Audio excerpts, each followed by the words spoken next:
lo que deberíamos realmente hacer el 9 de mayo, pero que como cae en domingo lo hemos pasado al viernes, la declaración con la que Robert Schuman dio paso a la creación, a la posibilidad de la creación de la SECA, de la primera comunidad europea, que nos ha llevado hasta la actual Unión Europea y a este gran y avanzado proceso de integración.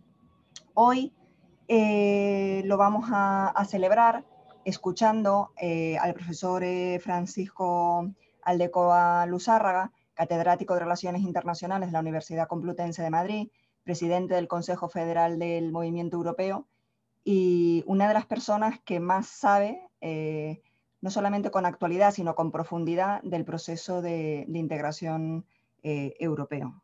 Van a ver que es imposible no aprender de cada palabra que él nos cuenta. Tenemos también con nosotros, para hacer una presentación adecuada del profesor Aldecoa, a Lucas Pérez, profesor de la Universidad de Las Palmas de Gran Canaria, que es también el secretario del Consejo Canario del movimiento europeo. Buenos días, Lucas. Buenos días, Ruth. Buenos días a todos. Gracias, Ruth, por la introducción. Simplemente menos de un minuto para, primero, reconocer y celebrar desde el Consejo Canario del Movimiento Europeo la gran actividad que desarrolla el Centro de Documentación Europea de la Universidad de La Laguna. Muchísimas gracias, Ruth. Muchísimas gracias, Joaquín, porque el impulso europeísta de las personas que trabajan en él es esencial para el movimiento europeo en Canarias y es un lujo tenerlos como compañeros de camino. Y sobre el conferenciante del día de hoy, Patxi Aldecoa, señalar muy brevemente que no puede haber mayor especialista en España y seguro en Europa sobre estudios europeos con un enfoque en relaciones internacionales, es catedrático Jean Monnet ad personam. Además del presidente del Consejo Federal Español del Movimiento Europeo, es miembro del board del Movimiento Europeo Internacional. Y sí que podríamos decir brevemente que tiene una ingente actividad investigadora, pero como resaltaba Ruth, y creo que eso es esencial, esa ingente actividad investigadora y contenido de fondo respecto a los temas sobre los que debate y departe, se une una actividad arrolladora para todos los demás también en su espíritu europeísta, como siempre hemos comentado, desde dos perspectivas, reconociendo lo trascendental que es la Unión Europea para nosotros, pero también queriendo más, siendo crítico cuando la Unión Europea no avanza todo lo que necesita.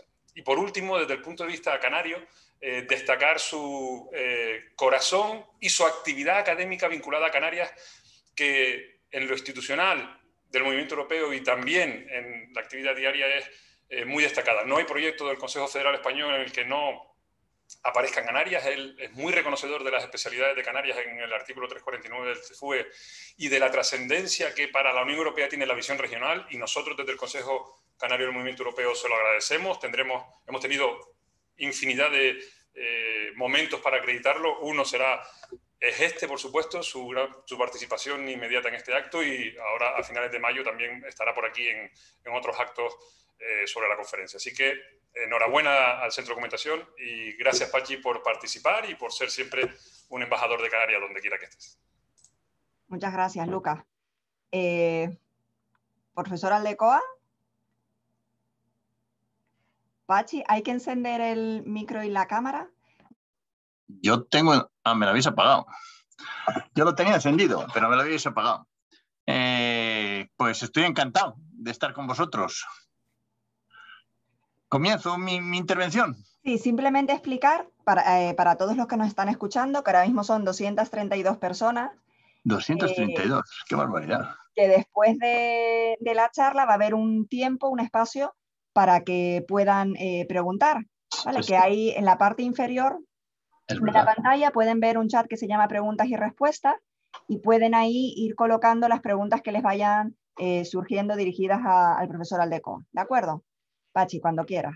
Pues muchas gracias, Ruth, por darme la palabra, por haberme invitado desde el Centro de Documentación de la Universidad de La Laguna, donde también está Joaquín González, y a Lucas Pérez, el presidente del movimiento, vicepresidente actualmente del Movimiento Canario, pues efectivamente por participar una vez más en los muchos encuentros que hacemos constantemente y que haremos todavía en las próximas semanas, el 20 y 21 de mayo, en el Parlamento Canario. Y en todas las actividades que realizamos, como él bien ha dicho, contamos siempre con Canarias. Bueno, pues habéis elegido un día importantísimo, que es el día 7 de mayo, para hablar sobre la Conferencia del Futuro de Europa y también para poner en valor la importancia de la Declaración Schuman, que celebramos ahora el 71 aniversario de esta declaración. En el día de hoy han surgido un conjunto de informaciones sobre los problemas que está teniendo la convocatoria de la conferencia. Bueno, han surgido a lo largo de toda la semana. Sin embargo, en la prensa española prácticamente no se ha hablado nada de esta problemática. Nosotros os hemos enviado, y creo que lo tienen todos. ¿Lo tienen todos? Os estamos enviando, me dicen que aún no. Por un lado, la información que aparece ayer a la noche en Agence Europe respecto a los problemas de la convocatoria y la posibilidad de que se retrase, que no se celebre el día 9 tal y como estaba previsto. Y os hemos facilitado una documentación concreta de una fuente generalmente muy clara y muy acertada, que es Agence Europe. Os hemos enviado también, o estaréis recibiéndolo en la actualidad, los documentos por los que las tres instituciones el día 10 de marzo convocan la conferencia institucional para el próximo domingo, para el 9 de mayo en Estrasburgo, y al mismo tiempo la declaración nuestra de unos días antes, del 4 de marzo, y la declaración del Board del Movimiento Europeo de la misma fecha. En ellas, nosotros, además de congratularnos por que se convocara la conferencia, ya anunciábamos algunas de las dificultades que se están poniendo hoy encima de la mesa. A lo largo de esta intervención voy a referirme especialmente a la concepción que tengo sobre la conferencia y que hemos venido resaltando en distintas actividades, especialmente en este libro, que también participaron algunos profesores canarios como Lucas Pérez y algunos más, y no sé si Ruth ya, porque participaron 70, que es el debate ciudadano en la conferencia sobre el futuro de Europa, que presentamos hace casi ya un año. Es decir, que el tema de la conferencia le venimos dando vueltas pues prácticamente desde octubre del 18, que fue cuando el presidente Macron propone la necesidad de unas consultas ciudadanas que debieran terminar en una conferencia. Y tenemos muchas publicaciones, pero desde luego esta pues creo que recoge con claridad el análisis de qué consiste el debate ciudadano, en qué consiste la conferencia. Por lo tanto, la tesis central que yo voy a defender es la que vengo defendiendo en los últimos meses y días, que es que la conferencia sobre el futuro de Europa es un paso más, esperemos que importante, en la reforma en profundidad de la Unión Europea, que ha comenzado con los cambios profundos que se dan como consecuencia de las decisiones para hacer frente a los efectos del coronavirus, de la pandemia, en donde se toman decisiones federales importantísimas a lo largo del verano del 20 y en donde es federal la decisión del Fondo de Nuevas Generaciones, el plan de recuperación, Es federal duplicar el presupuesto plurianual, incluso es federal la forma de hacer frente a la distribución y a la compra de las vacunas. Por lo tanto, mi tesis, la que voy a defender, es que el proceso de reforma federal en profundidad de la Unión Europea ya se ha iniciado. Perdón. ¿Me decís algo? ¿Ah? Perdón. El procedimiento de reforma el proceso de reforma de la Unión Europea ya se ha iniciado. Y la conferencia lo que debe desarrollar es, con la participación de los ciudadanos y la sociedad civil, concretar en qué debe consistir esa reforma, con objeto, a mi juicio, de iniciar el proceso de reforma de los tratados, que se hará posteriormente con la puesta en marcha de la Convención y de la reforma del tratado, como prevé el artículo 49 del Tratado de Unión Europea. Por lo tanto, lo que voy a desarrollar a lo largo de esta intervención es en qué consiste la conferencia, cuál es el papel que debe jugar, en qué medida se inserta en un proceso de reforma, en un proceso político nuevo, que empieza especialmente en el 2019 como consecuencia de los resultados de las elecciones, y los pasos que habrá que dar en el futuro. Quiero hacer una observación. Las noticias que la última semana y en el día de hoy están surgiendo sobre el proceso o la convocatoria de la conferencia, las voy a tener en cuenta, pero haré un pequeño análisis en los 10 últimos minutos con objeto de dar mi opinión sobre lo que está pasando en la actualidad. Pero no quiero que la conferencia se convierta solo en la explicación de las últimas noticias. A mi juicio, el condicionamiento principal del proceso político que estamos viviendo en la actualidad son dos. Por un lado, los cambios del ciclo político a partir de las elecciones del 2019 y, por otro lado, como consecuencia de las decisiones que la Unión Europea adopta a través de sus instituciones para hacer frente a las consecuencias económicas, sociales y sanitarias de la pandemia. Empecemos por el 2019. En la convocatoria o como consecuencia de los resultados de las elecciones, podemos sacar 3 consideraciones. La primera, el aumento importantísimo en la participación ciudadana en las mismas. Se pasó del 42% a casi el 50%,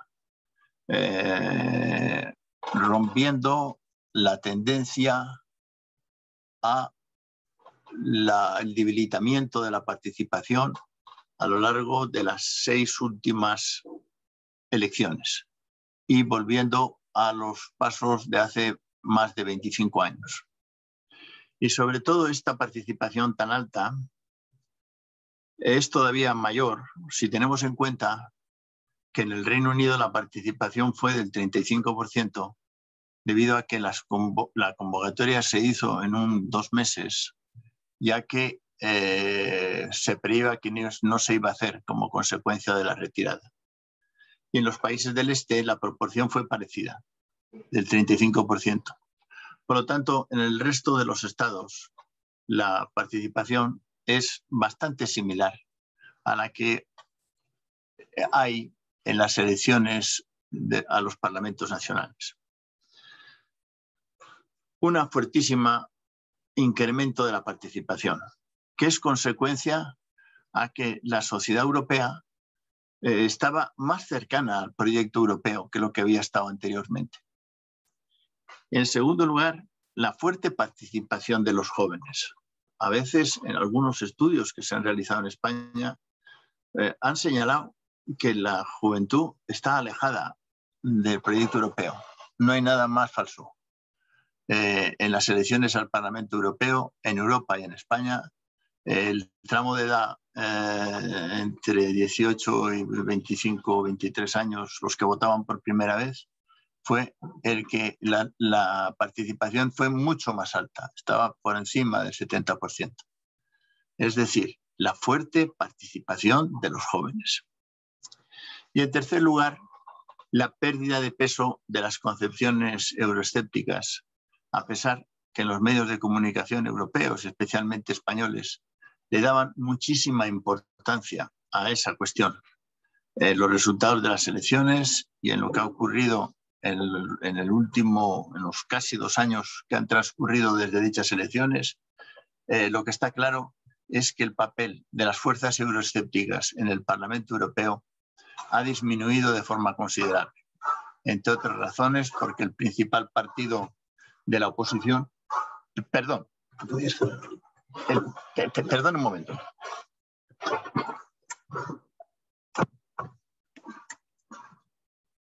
Y cierro también ahí. Perdón, había una pequeña interrupción.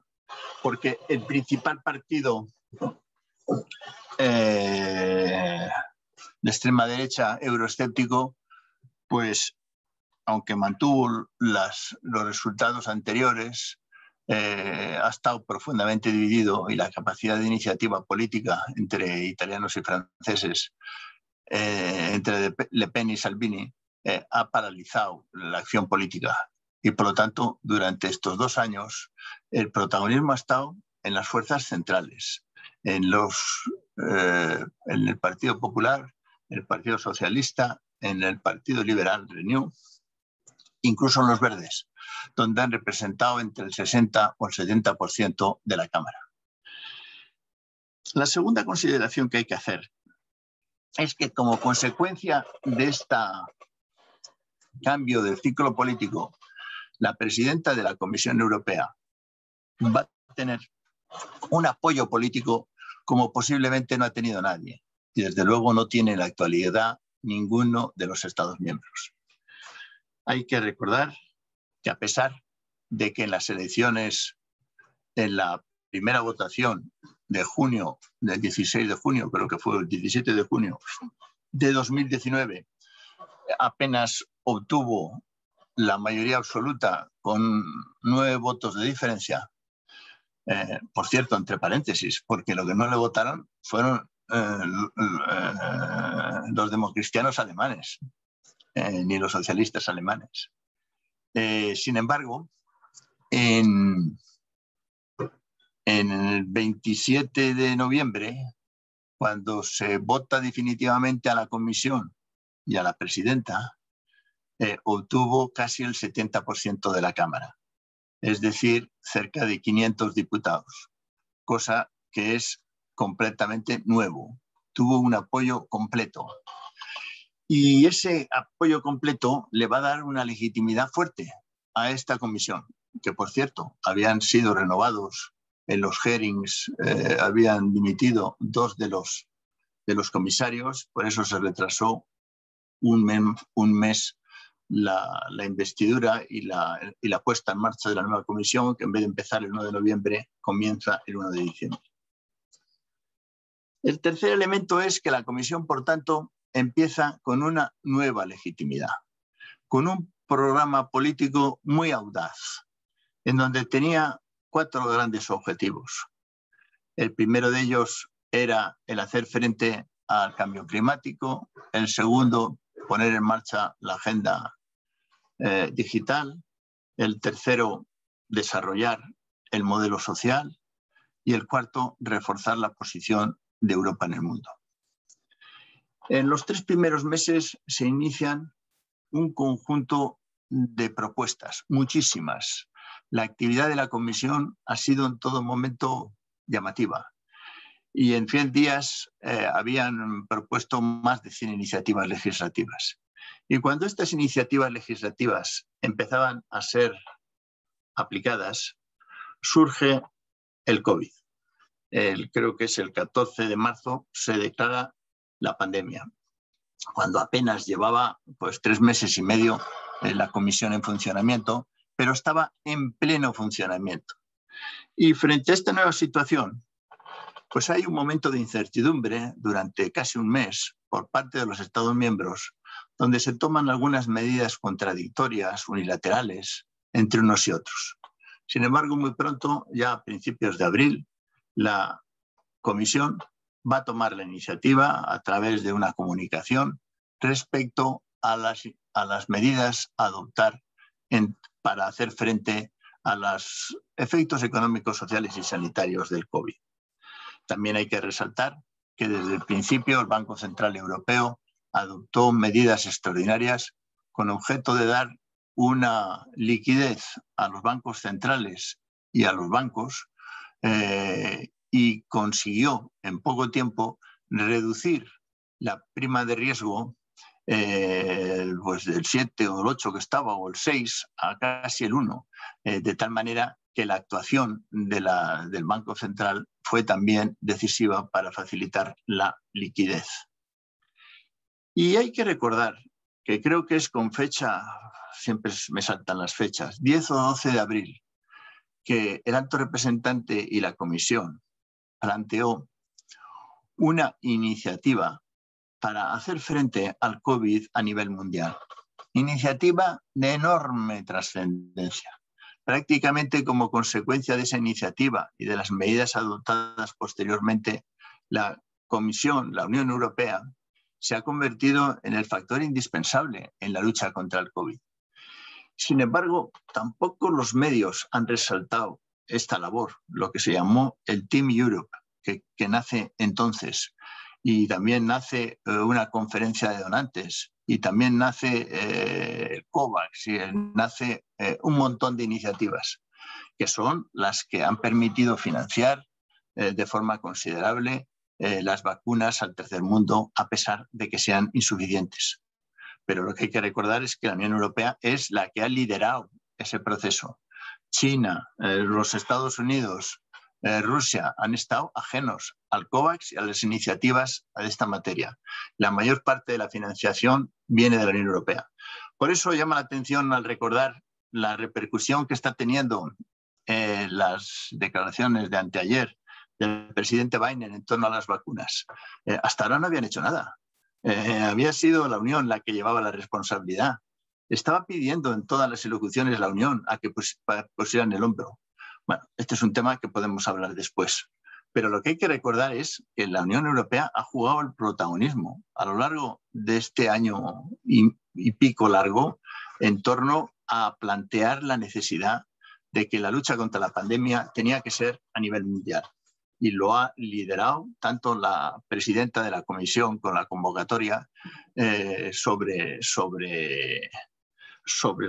la conferencia de donantes, como el alto representante Josep Borrell. E incluso en unas semanas se convoca en Roma la conferencia sobre la salud, que la convoca la presidencia italiana porque preside el G20, pero la Unión Europea de forma coordinada. Es decir, que hemos jugado el protagonismo en torno a la consecución de la lucha contra la pandemia a lo largo de este año y medio, y estoy seguro que lo vamos a hacer en el futuro. Volviendo al tema central que nos ocupa, es que como consecuencia del COVID, el Parlamento Europeo va a elaborar 2 proposiciones, una en abril y otra en mayo, 2 propuestas muy incisivas y muy audaces, que son las donde nace la cuestión del plan de recuperación. Yo sé que en los medios de comunicación ha surgido y se ha llamado la atención en la importancia de la señora Merkel o del señor Macron en esta iniciativa. Pero lo que hay que resaltar es que, al menos formalmente, donde se inicia la propuesta del plan de recuperación va a ser el Parlamento Europeo. Y va a ser 2 resoluciones, la primera votada, no recuerdo los números, 460 o 80, es decir, los 3 grandes partidos, y la segunda incluso por el cuarto, por los verdes, y que todavía aumenta. Y donde le piden a la Comisión que elabore esta propuesta. La Comisión elabora de una forma rápida esta propuesta, la del plan de recuperación, y como saben ustedes, se presentó en el Consejo Europeo del 17 al 21 de julio del año 20, en donde esa propuesta tan audaz en los medios de comunicación se daba por hecho que no iba a salir adelante. A ver, llaman aquí el teléfono. Con ligeros retoques, y después de una negociación muy dura de 4 días y 4 noches, se consigue en el Consejo Europeo aprobar el plan de recuperación y el fondo de nuevas generaciones, que va a tener una trascendencia completa, y sobre todo va a tener un alcance realmente federal. Lo que a veces se recuerda que fue el Consejo Europeo el que toma la decisión. A mí me gusta, y desde el Movimiento Europeo siempre insistimos en que es a iniciativa del Parlamento, es decir, de los representantes de la soberanía europea, y con una amplísima mayoría, de tal forma que el Consejo se sintió de alguna manera muy condicionada. No podía irse para atrás después de que las fuerzas políticas principales habían decidido poner en marcha el plan de recuperación. Y el plan de recuperación pues sale adelante con pequeños retoques, algo menos audaz de la propuesta de la Comisión y del Parlamento, pero es normal que en el diálogo entre las instituciones se tengan que buscar acuerdos y, por lo tanto, nadie gana del todo nunca en una negociación comunitaria. Esa propuesta va a tener esa decisión va a tener un claro alcance federal y va a ir mucho más allá de lo que estaba. Vamos a ver, un momento, por favor. Oye, ¿podíais hablar más bajo? Es imposible concentrarme. Y me hacen gestos de que no me oyen. Perdón por la interrupción. Estaba diciendo que esa decisión va a tener un gran alcance federal. Hemos llamado en alguna ocasión de que es una decisión federal silenciosa, que prácticamente pasa desapercibido su carácter federal. Pero no podemos olvidar 3 cosas. Primero, que se reparte no en función de las características o de una perspectiva intergubernamental, que sería repartir en función de la población o del Producto Interior Bruto, sino que se reparte el fondo en función de las necesidades. Y eso lleva a que a Italia le den 200 y pico mil millones de euros y a España 140.000, porque eran los estados que más necesitaban. Fíjense ustedes que Holanda, los Países Bajos, que tienen un Producto Interior Bruto equivalente al español, recibieron solamente 3.000 millones de euros. Luego es normal que su presidente Rutte pues luchara de forma fuerte para conseguir algunos fondos a su país. Lo importante es resaltar que la decisión es claramente federal y es de las primeras veces que se toma en esta dirección. Y en segundo lugar, ese dinero sale de un empréstito que hace la Unión Europea. Luego hay una decisión mancomunada para las nuevas necesidades, no para las antiguas. no para el antiguo endeudamiento, para el nuevo endeudamiento. Y en tercer lugar, las decisiones del Banco Central van también en esta dirección. No me extiendo más en esta cuestión, pero quiero dejar claro este punto de que, en primer lugar, hay un nuevo ciclo político. En segundo lugar, hay una nueva comisión con un gran respaldo como consecuencia de este ciclo político. En tercer lugar, hay unas decisiones políticas, económicas, sociales, fundamentales, de carácter federal, para hacer frente a la pandemia. Nunca hubiéramos esperado, nadie pensaba que se iban a tomar esas decisiones tan audaces y tan federales. Un dato solo. En el mes de febrero fracasaron 3 veces la negociación telemática del Consejo Europeo en torno al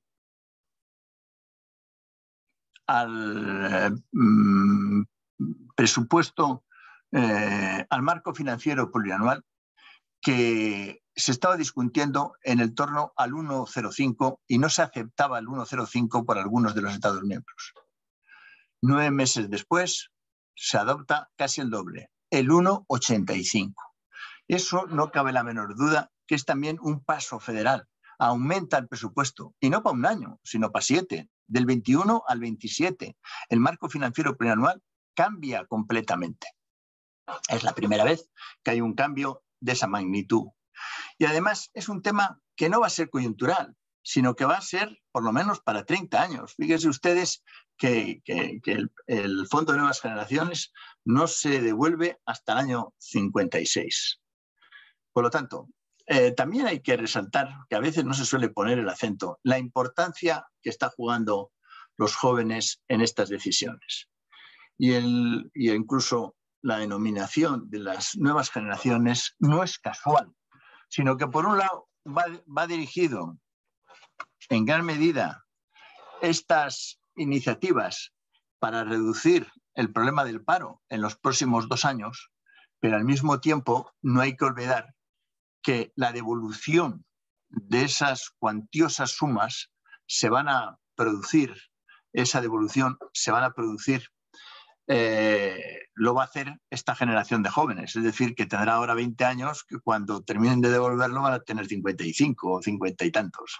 De tal manera que no es casual que se llame el Plan de Nuevas Generaciones, sino que está pensado en ellos tanto para activar y para darles respuestas a su capacidad de trabajo, y también van a ser los que lo van a tener que devolver.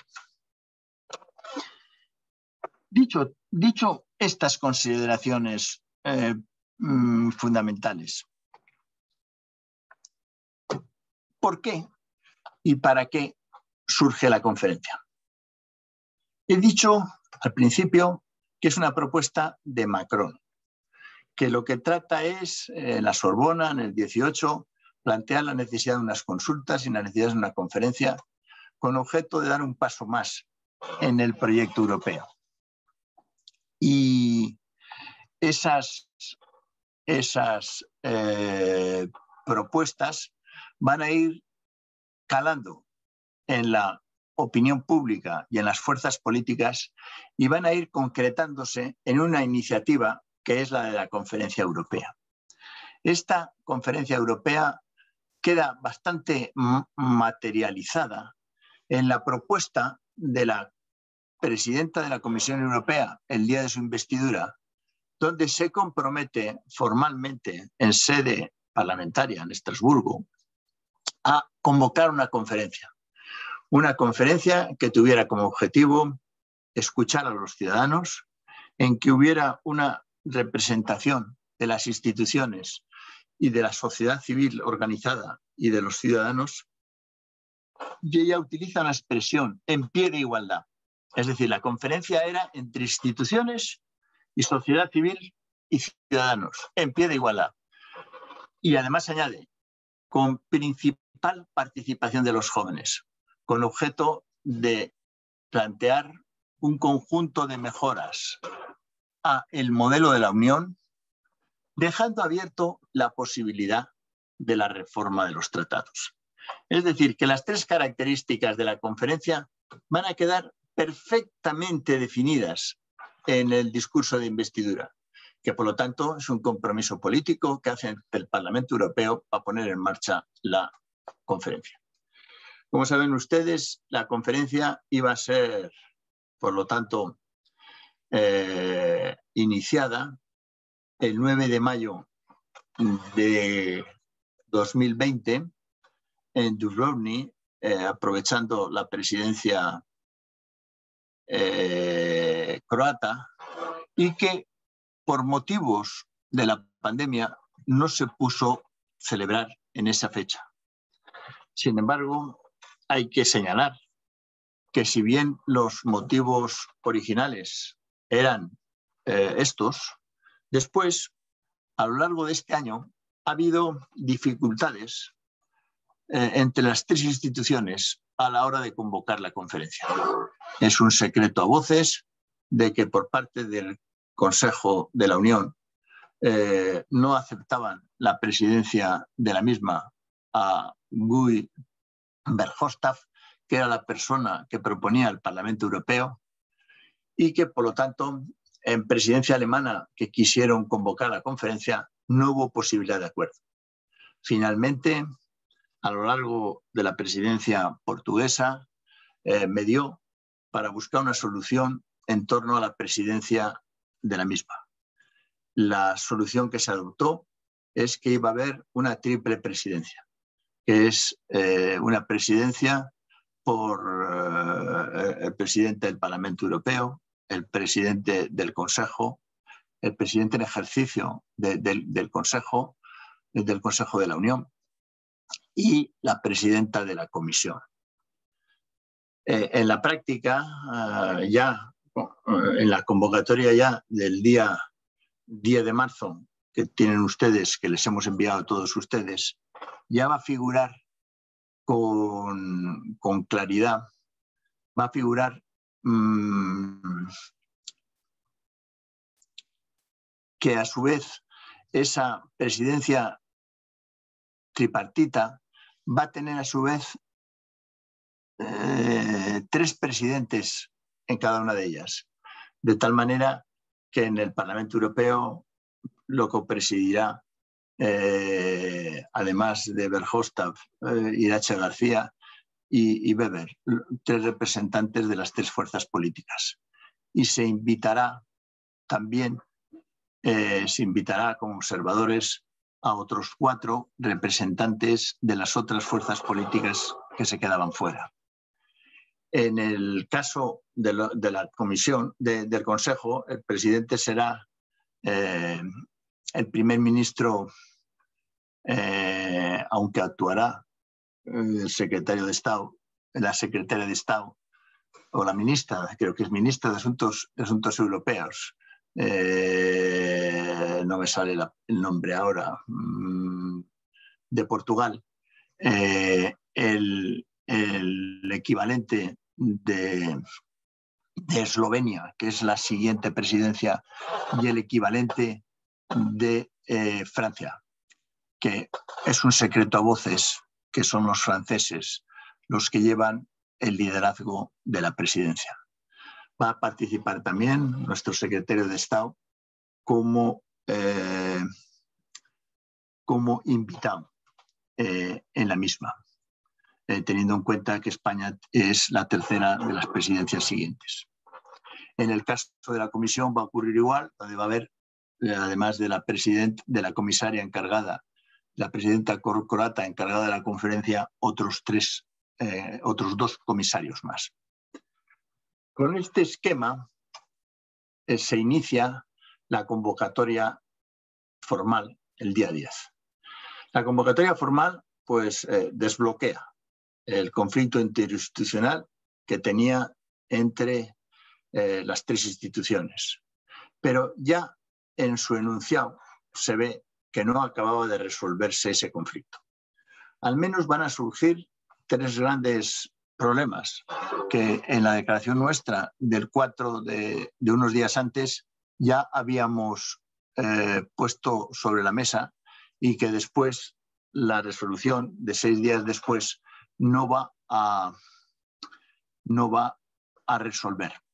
Los tres grandes temas son, por un lado, en la conferencia se dice, en la convocatoria se da por hecho que la participación de los ciudadanos va a ser a través de los paneles. Dichos paneles, que van a estar formados por 200 y pico, han ido cambiando el número, y que en principio van a ser 3, ahora parece que van a ser 4 paneles que se desarrollarán a lo largo del año. Dichos paneles estarán formados por ciudadanos elegidos al azar, por sorteo, por un método equivalente al que se hace para elaborar las encuestas de opinión. Ese sistema pues hemos criticado desde muchos puntos de vista, porque entendemos que si el objetivo de la conferencia es escuchar a los ciudadanos, hay que escuchar a los ciudadanos que participan profundamente, de los que están en marcha, de los que conocen cuáles son las medidas que hay que adoptar para acercar Europa a los ciudadanos, no a sorteo. Y esa fórmula desde el principio nos pareció por lo menos incompleta. Si algunos ciudadanos se podían elegir así, está claro que además tendrían que estar presentes los representantes de la sociedad civil, los representantes de los que vienen pues luchando, proponiendo, escribiendo en torno al futuro de la conferencia, no a los que se eligen al azar, que pueden ser cualquier cosa, aunque reúnan, pues creo que eran 5 condiciones: equilibrio de género, equilibrio campo-ciudad, nivel de renta, estudios y no sé cuántas cosas más. Pero con eso no hemos garantizado la participación de la sociedad civil. Y sobre todo en este punto quería hacer un inciso. Estamos celebrando el Día de Europa, que es la declaración política de Schuman, por la cual se pone en marcha el proyecto de construcción europea que vivimos en la actualidad. Pero lo que hay que recordar es que la declaración Schuman es a su vez, no se entiende la declaración Schuman si no nos acordamos del Congreso de La Haya, que se había celebrado 2 años escasos antes, y en donde por primera vez la sociedad civil organizada, que eran el conjunto de grupos que venían desde después de la guerra, reuniéndose con iniciativas para construir Europa y con el objetivo común de que hubo la guerra porque no tuvimos Europa y que por lo tanto hacía falta una construcción europea definitiva, se reúnen en La Haya y solicitan a las autoridades que pongan en marcha el proyecto. De tal forma que Schuman lo que hace es recoger la iniciativa política de la sociedad civil. Y hay que a su vez entender que la importancia de la declaración Schuman estriba, todos se conocen, la declaración franco-alemana, en que por primera vez hay soberanía compartida, por primera vez se recoge esa idea de soberanía compartida que nace de La Haya. Es en La Haya donde le dicen, hay que compartir la soberanía, hay que nombrar unas instituciones que representen, que se ceda parte de la soberanía de los estados a las instituciones comunes. Y la tercera parte es que en Schuman dice que hay que crear la primera de las comunidades, la CECA, que era la Comunidad del Carbón y del Acero, que tenía un sentido estratégico. Y dice el sistema institucional que hay que tener, que es prácticamente el de ahora, el alta autoridad, que va a ser la Comisión, el Consejo, el Parlamento y el Tribunal.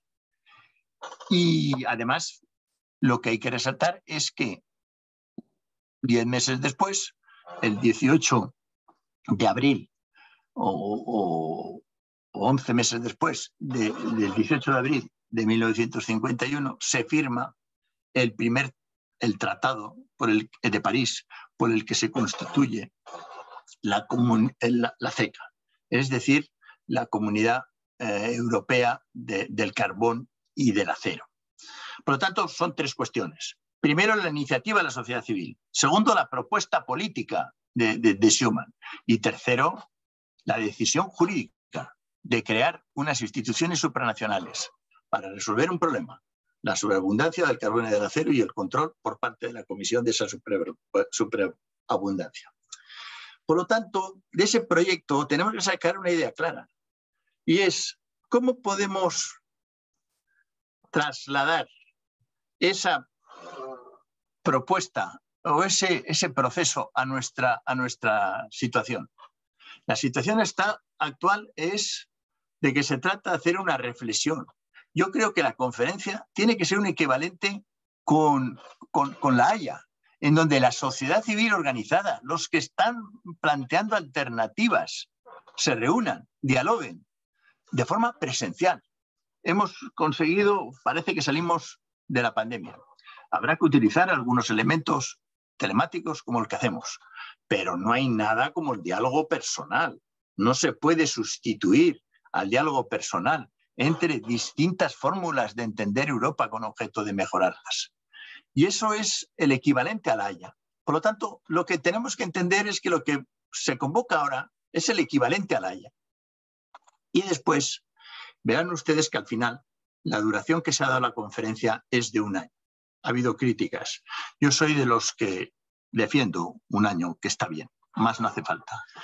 Y soy consciente de que es 1 año porque la presidencia francesa va a ejercer sus funciones en el primer semestre del 2021 y quieren que las decisiones se adopten en el plazo de 1 año, precisamente también en Estrasburgo, que haya una propuesta en la conferencia en el año 22, con objeto de que sea unos meses antes de convocar de las elecciones francesas que van a ser a final de mayo.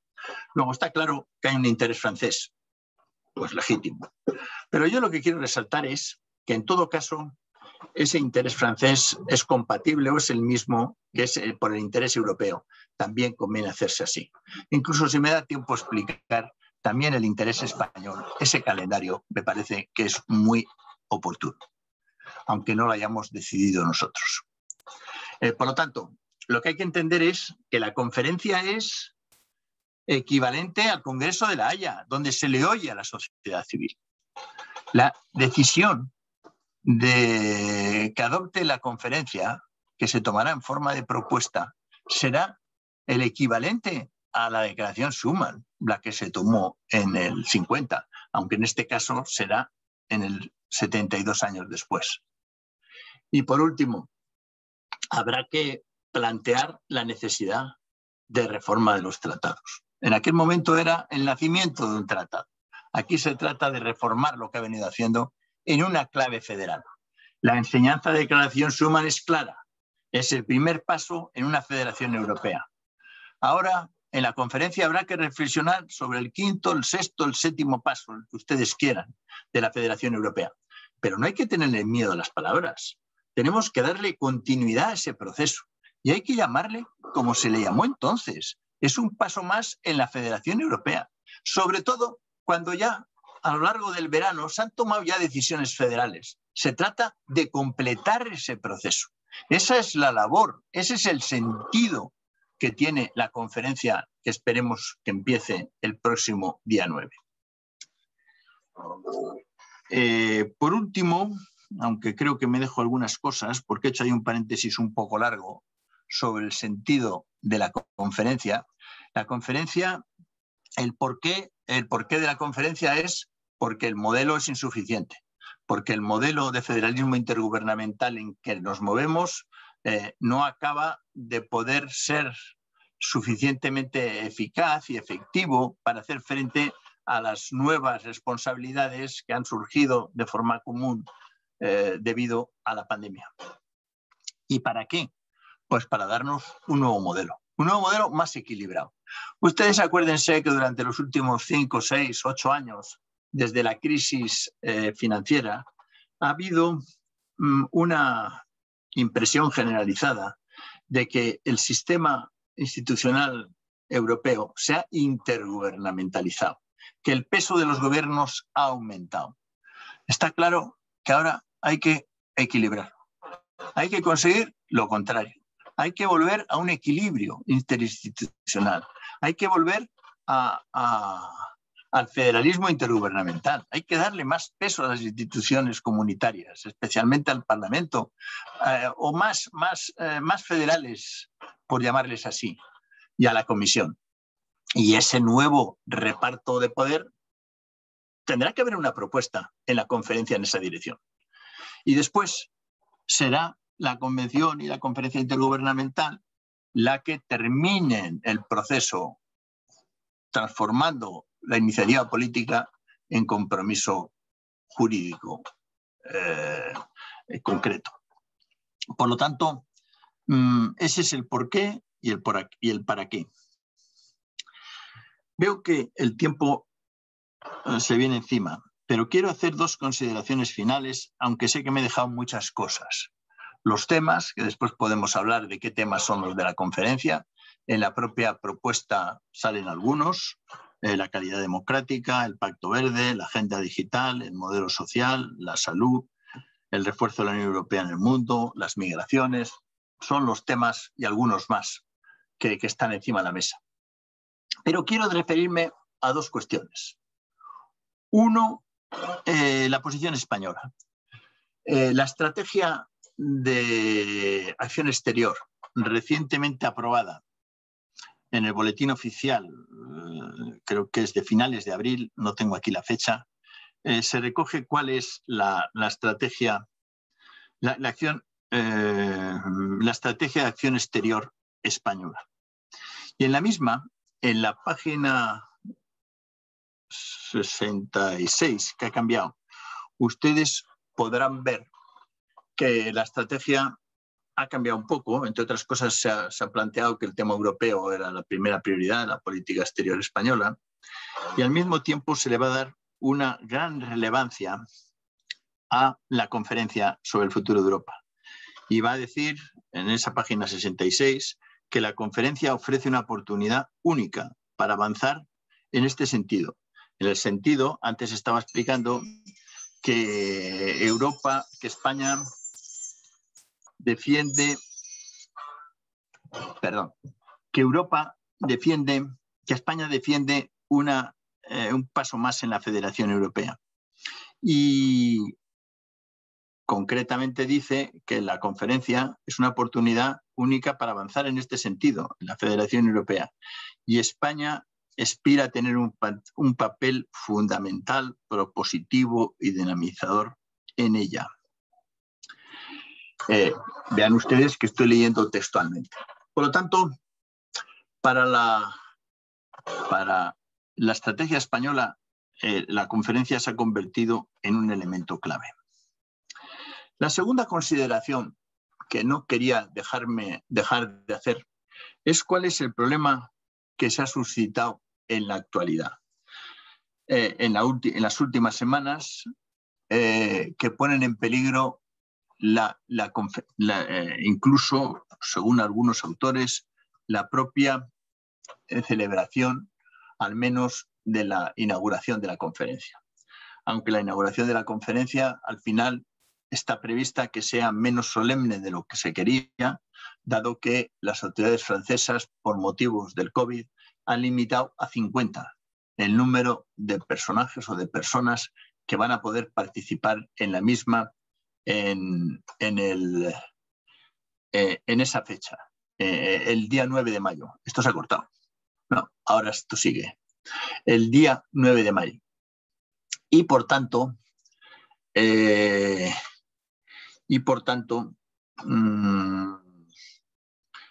bueno, esperemos que se celebre. ¿Cuáles son los conflictos o cuáles son las razones que, por lo menos lo que a mí me alcanza y los textos que he podido tener y las conversaciones que he tenido incluso a lo largo de esta mañana con algunos eurodiputados o representantes de los gobiernos, he podido tener información? Creo que las dificultades son tres.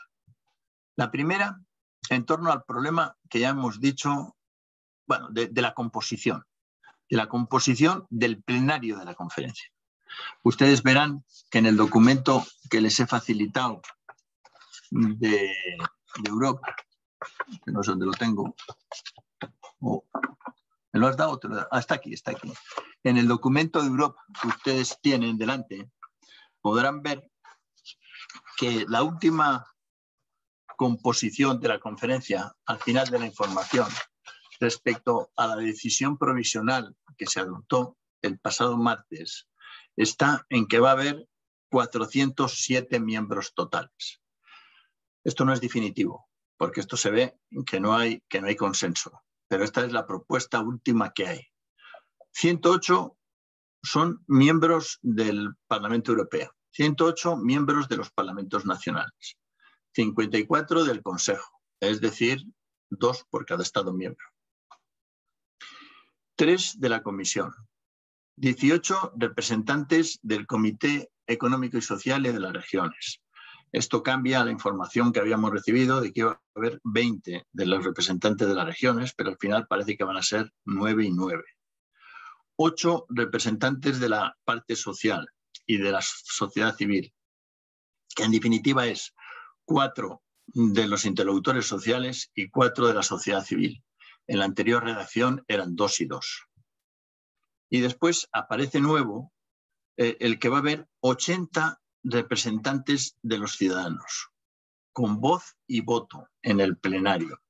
Y esto, como verán ustedes en la misma información, parece que los representantes del Parlamento, concretamente Verhofstadt, no acara de aceptarlo ni de verlo claro. De tal forma que al final hay 407 miembros. Vean ustedes que en todo caso, de los 407 miembros, pues resulta que de los representantes de las instituciones hay casi 300. Bueno, menos es nada que de lo que había anteriormente, pero sigue estando, a mi juicio, bastante desequilibrado. Sí, yo creo que este es el tema central. Si el objetivo de la conferencia era discutir, dialogar, plantear en pie de igualdad con los representantes de la sociedad civil y las instituciones, pues hombre, esto tendrían que estar en pie de igualdad. Esta es la primera reflexión. Esto no va a ser así, pero por lo menos esta fórmula de 260 y 130, pues bueno, algo es algo. Y mejora a las representaciones anteriores. La segunda discusión que hay encima de la mesa es quién hace al final la propuesta para el 9 de mayo. La propuesta final que se va a hacer, oídos los paneles, oídos la conferencia, que se van a hacer la propuesta que se va a llevar a las instituciones en la conferencia última, que será también el 9 de mayo del año que viene. Y la discusión está en que si va a ser el board, la institución a la que he hecho referencia anteriormente, que están formados por 3 representantes de cada una de las instituciones y una serie de observadores de distintas entidades, pero solo como observadores, o va a ser el pleno de la conferencia. Estos 407 o los que toquen, porque todavía no hay acuerdo definitivo. Esa es la segunda cuestión, es decir, el tema de la gobernanza. Y a su vez en el tema de la gobernanza está, ¿se va a adoptar por consenso esa decisión en el plenario o en el board? Se va a votar. La diferencia, saben ustedes, clara. Si se vota, se termina tomando una propuesta. Si se llega por consenso, a veces para llegar a un consenso hay que debilitar tanto el alcance de la conferencia que va quedando en bastante poco. Y la tercera cuestión de fondo, que no se quiere poner encima de la mesa con claridad, es la participación de la juventud. Aunque en algunas de las propuestas anteriores se decía que un tercio de los representantes de los paneles iban a ser jóvenes, pero eran de los paneles. Acuérdense ustedes que los paneles van a sorteo. Bueno, yo creo que está también poco definida la participación de los jóvenes. En las primeras reglamentaciones entendían por jóvenes de 18 o de 16, según los países, hasta 25 años. Ahora, en la última redacción, parece que se admite hasta los 30. Hombre, yo creo que es más preciso hasta los 30, pero lo que hace falta es darles participación real. Hay un montón de organizaciones juveniles en toda Europa. Yo he tenido oportunidad de estar en En Finlandia me estoy acordando, en muchos sitios, en reuniones de IEF en los 3 últimos años, en donde hay un movimiento juvenil potente. ¿Por qué no decirlo? También en España. Y también en el seno de nuestro Consejo Federal. Y también en Canarias. Y también en Extremadura. Y también en Euskadi o en Cataluña. Por lo tanto, y aquí viene la última reflexión. Parece ser, pero esto sí que es bastante impreciso, que aquí verán ustedes que aparecen 27 representantes de From National Events, que es de eventos o de actividades de los Estados miembros, en donde se va a dejar también conferencias a nivel de los Estados miembros. En el caso español, parece que se va a adoptar la idea de que a su vez haya conferencias autonómicas. Y en este caso, pues tendrá que haber una conferencia en Canarias. Y yo creo que aquí hay un cierto consenso que el sistema no va a ser, como dice aquí, el sistema francés. Verán ustedes un poquito más adelante, en donde dice que el sistema francés van a elegir, no recuerdo el número, creo que son a su vez 108 miembros en esta información que les he dado, en donde se eligen otra vez por sorteo. En el caso español, por lo que yo tengo conocimiento, se trata de que participen las entidades, los grupos, las personas, asociaciones, interlocutores sociales, sindicatos, los que han estado moviéndose en los últimos 2 o 3 años desde que sale la idea de la conferencia, con objeto de poder discutir con ellos en torno a cuáles son las mejoras que necesita nuestro modelo. Yo no sé si en estos casi una hora de exposición he podido aclarar algo, pero en todo caso no continúo con objeto de darles a ustedes la posibilidad de iniciar un diálogo. Sí quiero una conclusión, y es que la conferencia es una oportunidad. Hay problemas en su composición, pero en todo caso es una oportunidad que no hay que perder. Yo estoy seguro que al final va a haber conferencia, se va a mejorar los problemas a los que he hecho referencia con claridad, y va a ser importante que los que venimos moviéndonos en los últimos, sobre todo en los últimos 2 o 3 años que surge la idea de la conferencia, participemos de forma directa, más allá de que puedan participar otros por sorteo. Pero lo que es que hay que oír la voz desde luego de la juventud y de todos los actores sociales que han venido estudiando, trabajando, publicando. Y desde luego el papel de las universidades, como ahora en la que estamos, es capital. Parece una referencia en la declaración, pero luego no se dice cómo se concreta. Dice que se podrá invitar a algunos especialistas. Bueno, tiene que desarrollarse más. Por lo tanto, yo a pesar de todo confío en la conferencia. Es una oportunidad que tenemos, y es una oportunidad que los que nos venimos reuniendo de forma sistemática en torno a la mejora del modelo europeo podamos participar activamente. Y espero que en el caso español y en el caso canario podamos seguir trabajando a lo largo de un año con propuestas concretas y con diálogo permanente con los representantes de las instituciones. Nada más. Muchas gracias. Muchísimas gracias, Patxi, la verdad.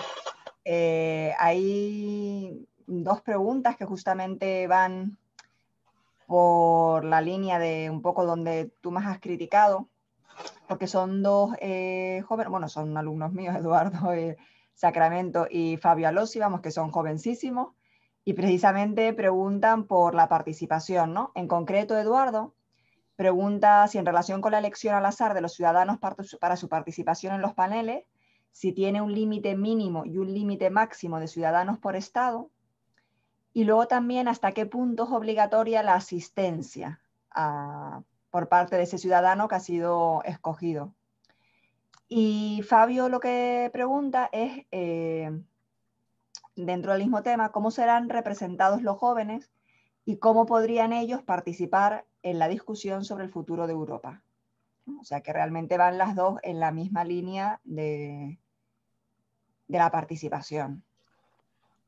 Bien, Respecto al límite mínimo y máximo por estado, no lo sabemos. Yo creo que no hay ninguna, ni siquiera he visto propuestas. Y no sé si por aquí alguien de los que está conmigo sabe de que hay alguna referencia al respecto. Se dice que va a haber proporcional, que va a haber una participación proporcional entre los 200 y pico, que tampoco está definitivamente claro. Va a haber 4 paneles, se saben ya qué ciudades, más o menos se saben las fechas. La primera que quieren que sea en el mes de junio, porque quieren que sea en presidencia portuguesa.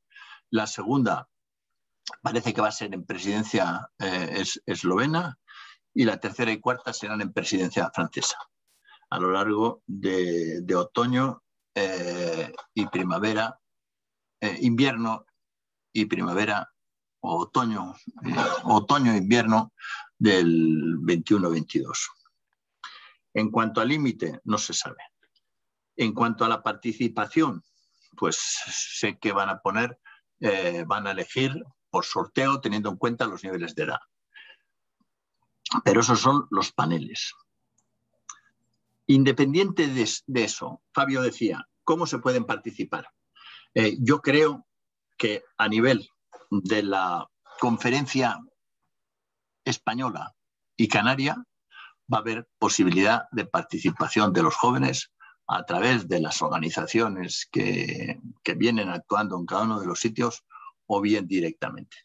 Yo espero que a nivel español ese tema se resuelva con participación directa y no simplemente por sorteo, que no creo que es el sistema. Pero todavía, como verán, esto está verde. Me parece mentira que a 3 días antes de la conferencia, cuando llevamos 3 años hablando de la conferencia, estos temas no estén claros. Y precisamente por eso somos críticos, más allá que tenemos cierta esperanza en que se solucione al menos estos temas. Hay 2 preguntas más. Fernando González pregunta, bueno, da las gracias por la inducción y pregunta: ¿qué opina sobre la posición de la Unión Europea de levantar las patentes de las vacunas? Que es verdad que también se habló al principio. ¿Cuál es el problema que más surge resolver o ponerse de acuerdo desde su punto de vista, que la realiza Eleazar? Entiendo que dentro de la conferencia sobre el futuro de Europa. Lo sí. Repito. No, ¿cuál es el problema? Entiendo, fundamental. Exactamente. En relación a la conferencia. Exacto. Y Gites Narain pregunta de qué modo cree que es posible la consecución de los nuevos objetivos que van naciendo con la debida evolución de pandemia respecto a los planes propuestos. No, eso no lo entiendo. Yo creo que se refiere a si la pandemia, la posible evolución de la pandemia va a afectar de nuevo a la materialización de la conferencia, ¿no? A la celebración de la conferencia, tal y como está prevista. Pues voy a contestar a las 3 preguntas. Primero estoy viendo aquí que nos están escuchando 236 y me llevo una enorme alegría. Ayer estuve en una conferencia con importantísimos personajes, donde decían que iba a haber 300 conexiones y había 40.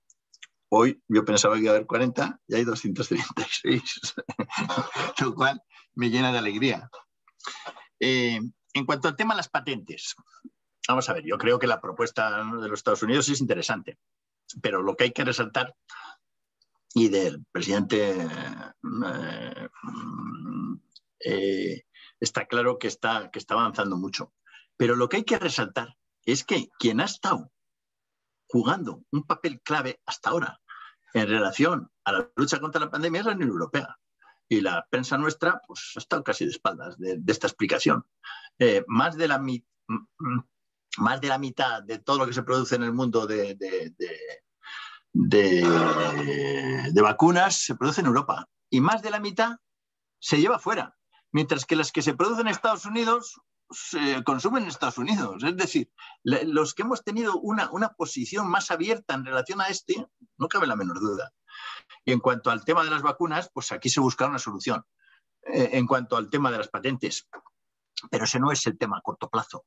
Y yo creo que en ese sentido estamos distorsionando el debate. me parece perfecto que se avance en eso. Pero ahora lo que hay que avanzar es en la producción y en el reparto equitativo. Y lo que hay que hacer es reforzar COVAX, donde no están ni los americanos, ni los chinos, ni los rusos, ni los ingleses. Y está básicamente la Unión Europea, con todas las deficiencias que tiene, pero es la que lo financia. Eso en cuanto a las vacunas. ¿Cuál es el problema fundamental de la conferencia? Bueno, en primer lugar, la composición. Que ponamos de acuerdo en que al final haya un método para que nos oiga la sociedad civil organizada y a los ciudadanos. Eso es el primer problema, que es el que está ahora pesando ahí. Y que no puede ser que la representación de la sociedad civil, como algún diputado está diciendo, sean los representantes del Parlamento Europeo. Claro que representan a la sociedad civil, pero luego van a tener la posibilidad en la convención de ejercer sus funciones. Lo que no puede ser es que la conferencia se convierta en una convención. Son dos cosas distintas. La conferencia es una iniciativa nueva, un instrumento innovador, que se trata de oír a los jóvenes. La resolución de los jóvenes del movimiento europeo, que también podríamos haber mandado, lo que dicen es precisamente eso. La conferencia no puede ser otra vez la convención, tiene que ser otra cosa. Y entre otra cosa está en buscar canales de participación de la sociedad civil y de los jóvenes. Por lo tanto, el problema fundamental es, por un lado, la composición y, por otro lado, es en qué medida hay un consenso político completo para abordar la reforma de los tratados y avanzar más en el proyecto federal. Estamos celebrando el Día de Europa. El Día de Europa es el día donde Schuman dice que la CECA va a ser el primer paso en la Federación Europea. Ahora tenemos que dar el sexto, el séptimo, el que queráis. Podríamos discutir doctrinalmente cuántos pasos han dado. Pero se han dado unos cuantos. Hay que dar uno más. Y esto es ese es el tema de la conferencia. ¿Y en algunos sitios se resisten? Sí. Pero me da la impresión que esto poco a poco, incluso los franceses, que son los que van a llevar el liderazgo, empiezan a darse cuenta que hay que avanzar. Y desde luego, Verhofstadt está convencido de que hay que dar un paso más en la lógica federal. No me acuerdo la última pregunta. La evolución va a afectar. Si la evolución de la pandemia podía afectar a la materialización de la conferencia. Yo creo que no. Yo creo que lo que ha afectado no es la pandemia. Lo que ha afectado al retraso de la conferencia es que no se ponían de acuerdo entre los representantes de las instituciones. Y así como he resaltado que en el Parlamento Europeo hay un consenso profundo en los grandes temas, he resaltado que para poner en marcha el plan de recuperación se ponen de acuerdo entre las instituciones. En este tema no se están poniendo de acuerdo las instituciones. Y eso ha llevado a un retraso de un año. Y espero que el acuerdo entre las instituciones siga adelante. Hay algo que se me ha olvidado comentar en mi intervención, que es que en España hay una gran crispación. En el Parlamento pues hay una gran confrontación. Sin embargo, en el Parlamento Europeo, los representantes de las fuerzas políticas españolas están votando a favor, están votando de acuerdo prácticamente en todo. Nos va a costar trabajo encontrar que alguien se haya abstenido o que alguien vote en contra. Me parece que en las grandes resoluciones a las que he hecho referencia, incluso en la famosa propuesta, lo que pasa es que la prensa española no está detrás. Y si veis la encuesta, veréis que la encuesta que se ha hecho del Eurobarómetro hace 15 días, el ciudadano español está adelantado respecto a la prensa. Verán ustedes que en esa encuesta los ciudadanos españoles se fían menos que el resto de los europeos del papel de la prensa, de la radio, de la televisión. Es llamativo. Los ciudadanos van por delante. Y me estoy acordando de un ejemplo concreto. Hace unos 2 o 3 meses fue la famosa visita de Borrell a Rusia. La prensa española y la prensa europea pues le criticó. En parte podía ser acertada la crítica. Y un grupo de diputados, alrededor de 100, pidió su dimisión en el Parlamento Europeo. que tuvo una gran repercusión en la prensa española en la primera página. Al día siguiente, o a los 3 días, en el Pleno del Parlamento se vota esa propuesta, ese voto de censura contra ese comisario, que es Borrell. ¿Qué pasó? Que no me acuerdo el número, 480, 500 le votaron a favor frente a 100. Eso no salió en los medios en primera página, saldría pequeñito. Y por cierto, todos los españoles le votaron a favor. ¿Cómo es posible que haya no sé cómo decir, esta diferencia entre la lógica política española y la lógica política europea, y donde yo tengo la satisfacción de que como presidente del Consejo Federal Español del Movimiento Europeo, donde están los partidos políticos fundamentales, en estas resoluciones estamos de acuerdo. Lo mismo que están de acuerdo en el Parlamento Europeo. Es decir, sobre el futuro de Europa hay un gran consenso en España. Y eso no trasciende, porque lo que trasciende es lo que se está viendo todos los días, que hay algunas importantes dificultades. No sé si nos da tiempo para un par de preguntas más. Todas las que queráis. Sí. Bueno, ya las últimas y acabamos. Pregunta Felisa Correa, si viendo que a tan solo 3 días de la conferencia aún hay puntos que no están claros, si piensa que esta terminará en el plazo acordado o podría extenderse, ¿no? Que el proceso que al tener que retrasar el comienzo, pues todo se acabase alargando. Y por último, Ana González pregunta que si es tan importante las fechas de las elecciones nacionales para realizar la conferencia en el año previsto, si no sería mejor esperar a los resultados de las nuevas elecciones que reflejen la opinión de la sociedad con las nuevas circunstancias, como la situación COVID, y ver qué nueva situación política ampararía los resultados de la conferencia. Yo creo que se refiere a qué nuevo escenario político, ¿no? Qué nueva representación política ampararía. En el caso español. La verdad es que no lo sé. Al principio yo no sabía si se estaba refiriendo a las elecciones al Parlamento Europeo o... No son hasta el 24. Quería esperar demasiado. Y claro, bueno, cada país tiene elecciones en momentos distintos. Yo creo que no se puede esperar, que son 2 cosas distintas. Una cosa son las elecciones españolas, que no sabemos cuándo serán, y otra cosa es la conferencia, que está tasada. De momento es 1 año. Y contestando a la pregunta anterior, en principio es 1 año. Ahora, si la conferencia toma vida y toma su responsabilidad y decide lo contrario, pues puede que se extienda. Pero en principio el objetivo es que sea 1 año. A mí me parece bien el objetivo del año. Pero claro, si es una conferencia que tiene verdaderamente legitimidad y que tiene capacidad de decisión completa el Pleno, pues podrá decidir que está otro año más. Eso no se sabe. Pachi, es que precisamente con lo que estás comentando ahora, una cosa que se me plantea es, o sea, por un lado está el sistema, digamos, institucionalizado de participación, con los paneles, etcétera. Que eso tendrá el cauce que las instituciones finalmente decidan, ¿no? Si es que se logran poner de acuerdo. Pero si luego la sociedad civil de los diferentes países, es verdad que a lo mejor en unos países más que en otros, empieza a celebrar conferencias, reuniones, etcétera, ¿no? De forma que, digamos que de una forma un poco espontánea, ¿no?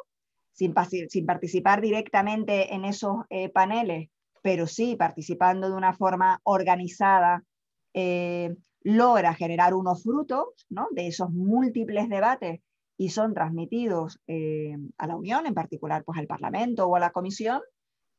Me cuesta pensar que no se tengan en cuenta, ¿no? Es decir, que realmente se ignoren, porque no pertenecen exactamente a los cauces, ¿no? Que se habían establecido oficialmente.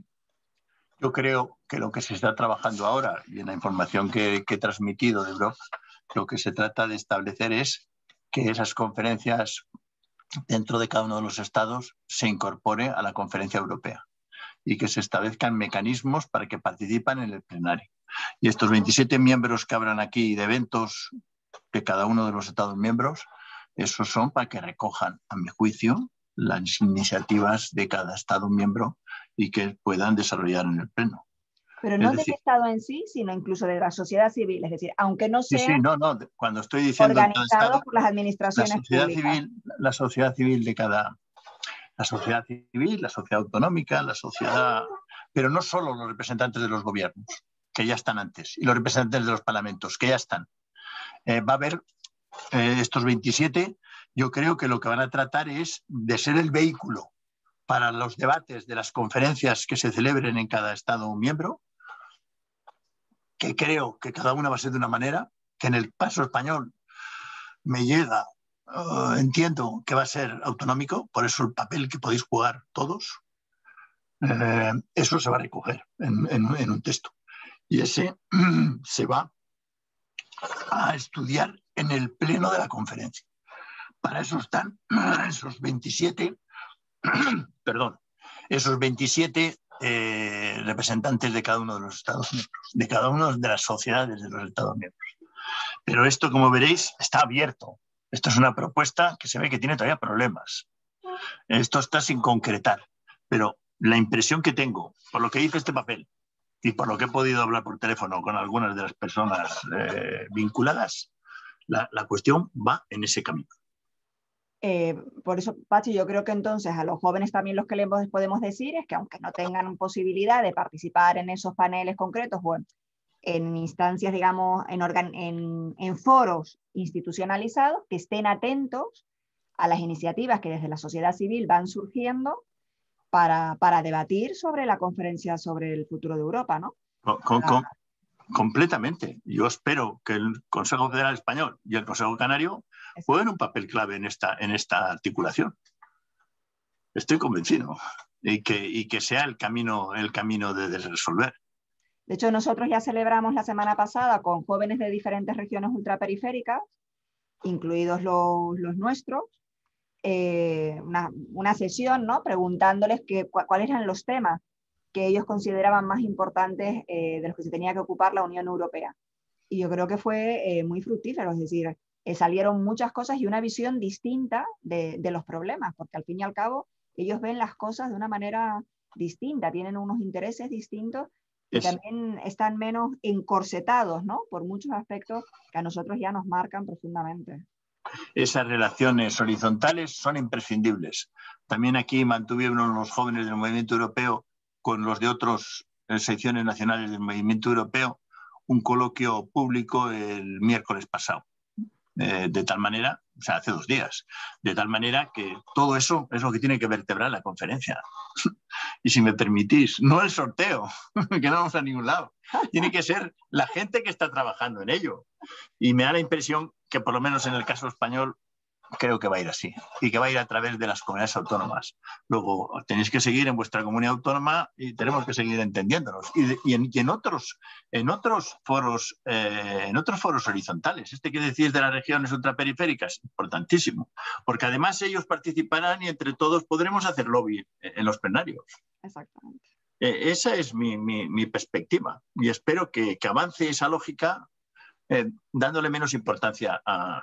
Y por último, respecto a la plataforma, que no he dicho nada, yo creo que está bien en cuanto a información, pero lo que no puede sustituir la plataforma esta que se ha inaugurado hace una semana, multilingüe, que por cierto las traducciones son absurdas, dicen lo contrario de lo que en un idioma que en otro, la famosa plataforma multilingüe no puede sustituir la participación directa de los ciudadanos o de la sociedad civil. Tendrá que ser un instrumento complementario, en donde podrá ser útil para conocer pues, precisamente todas las propuestas, pero no para sustituir el diálogo, la participación directa. Ese es mi punto de vista. Pues muy bien. Creo profesor, que coincide con el vuestro. Sí. Profesor Pérez desde Las Palmas, si quieres añadir algo más. Lucas, ¿nos estás oyendo? Yo la pena de este sistema... Tener bloqueado la cámara. Ya está. La pena de este sistema, que es como el que tengo en clase, es que no se les ve la cara a todas las personas que están participando. Es que, Pachi, ¿sabes lo que pasa? Que si todos encendemos la cámara, a ti se te ve más chiquitito. Por eso, cuando estabas dando la charla, nosotros apagamos las cámaras para que... No, pero ahora no veo, me hubiera gustado ver a los 200. Como nosotros las que hacemos, como sabe bien Lucas, que tenemos hasta 150, 200 hemos tenido, no sé si a 230 hemos llegado. Vemos, pasas cámaras y tienes ISO 7, 25 en 25. Sin embargo, en mi clase me pasa igual, que no les veo, con lo cual pueden estar durmiendo. Sí, muchos lo están, efectivamente. Y la facilidad de comunicación es muy distinto cuando les ves las caras, aunque sea telemático. Cuando ves las caras ya empiezas a ver lo que encaje lo que no, o el que se duerme. Coño, es muy importante ver el que se duerme.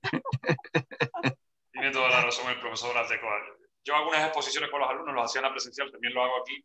Y aunque sean 4 o 5 los que están haciendo la exposición a la vez, cuando les hacen las correcciones, cuando le ves la cara, sabes si la corrección está llegando o no está llegando al estudiante, ¿no? Así que ya al estudiante. Yes. Sí. Nada, muy brevemente, simplemente darle las gracias al profesor Aldecoa por esa reflexión del por qué, del cómo ahora y de hacia dónde debe ir. Animar a todos los jóvenes, porque yo creo que la Comisión y la Unión Europea reacciona. Puede tener ideas equivocadas en momentos determinados sobre cómo hacer las cosas, pero, por ejemplo, sobre la participación de la sociedad civil, poco a poco ha ido incrementando. Quizás no todo lo que nos gustaría, pero poco a poco ha ido incrementando, ¿no? De su primera idea. Entonces, es importante que lleguen. Tenemos la sensación probablemente de que estamos lejos y de que no llegan, pero no es verdad. Llegan cuando uno se mueve, cuando uno participa, cuando uno... Y entonces a todos esos estudiantes que han participado, que han hecho consultas muy interesantes, pues participar en la plataforma, participar en los actos. El asociacionismo es importante porque evidentemente es diferente estar en una asociación, sea la que sea, de todas las que hay, que uno solo, ¿no? Pues por la vida intentando hacerse oír. Y entonces es importante que participen. Yo les animo, tienen muchas asociaciones muy activas. Bueno, ahí tienen a Joaquín, ¿no? Que es un proactivo de Jugueucán. Tienen asociaciones en Canarias muy, muy activas, Equipo Europa, todas esas asociaciones juveniles que participan, anímense, mírenlas, analícenlas, participenlas y apóyenlas. Tienen al movimiento europeo todos, como lo saben, ¿no? Y aquí estamos para ello. Así que en eso les animamos porque al final, verdaderamente, la labor se oye. Y como comentábamos, pues cuando pregunten al movimiento europeo, pues evidentemente tiraremos de los jóvenes más activos y más proactivos que estén participando, ¿no? Así que, aunque lo abramos a toda la juventud, por supuesto, pues los que estén más interesados. Así que esa es su oportunidad que se les abre delante de ustedes. Me ha encantado esa idea del profesor Aldecoa, ¿no? Nunca la había pensado así. Sintámonos Schuman en este momento, ¿por qué no? Somos Schuman, ¿por qué no? Y el momento en el que Schuman empezó a hacer la declaración, si la han leído, es una declaración pequeñita de 3 páginas, uno parece que no es nada. De Schuman, ahora tenemos la Unión Europea, ¿no? Los derechos ciudadanos, las ayudas, bueno, tenemos todo lo que es esto. Entonces, nada, el mensaje del profesor Aldecoa que yo les mando desde Canarias: siéntanse en Schuman desde Canarias, porque Canarias está en Europa como la Gran Plaza de Bruselas. Muy bien. Muchas gracias, Lucas. Coincido plenamente. Muchas gracias. Muchas gracias, profesor, y hasta la próxima. Estupendo. Que vaya bien todos los actos del día de hoy. Va a ser pronto, que va a ser pronto, porque esto vamos a tener oportunidad de vernos todos los que tenemos propuestas sobre el futuro de Europa. Muchas gracias. Siempre será un placer. Muchísimas gracias. Muchísimas gracias a todos. Gracias, Joaquín, por el equipo técnico. Y muchas gracias a todos por haber estado ahí y haber participado. Y yo también a mis colaboradores que me han permitido estar con vosotros. Muchas gracias. Chao. Bueno, podemos quitar. ¿Cómo se quita? Salir.